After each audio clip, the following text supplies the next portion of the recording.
to the Bahamas in 2002 after finishing my master's degree. And you know, I've had the fortunate experience to live in another country for an extended time and kind of get an understanding of how things can run or should run. And ever since I returned, I just started to realize the incredible potential that the Bahamas has. And I've just been kind of highly frustrated over the last 10 years just watching it go by and realizing that we're not tapping into this potential. And I don't think it's for lack of effort by the people. You know, as time passed, I started to realize what the real problem was. It was our leaders. It was the leadership that was starting to work against what needed to happen in this country. And I think for me, and probably so many other Bahamians, kind of reached a breaking point over the last couple months where I just felt completely disenfranchised by the options, as you know, the election season was coming on, and just disillusioned definitely by the current government, and kind of depressed that the other option wasn't any better.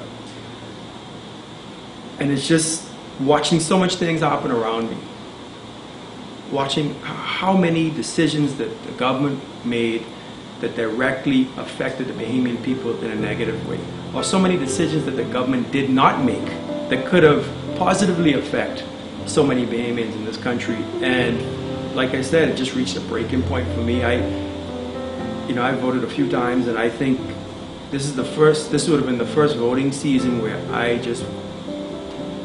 can't say that I wouldn't have voted, but I was just in a bad state as a voter in the Bahamas. And you know, and I felt completely powerless and voiceless.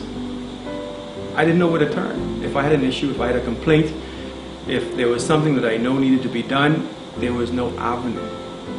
I was virtually voiceless in my own country.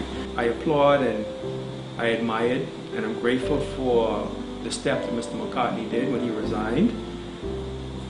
And for me, it was a sign.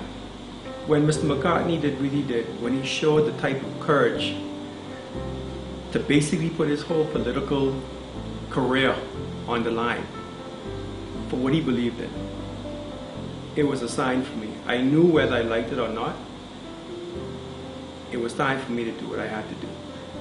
I think deep down I always knew I wanted to be a part, or more involved with the policy making and the leadership of my country, but to be honest, I didn't think it was going to come this early. But like I said, when Mr. McCartney did what he did, I had no choice. I knew it was time for me to step out and to stop complaining and to be a part of what I know needed to happen.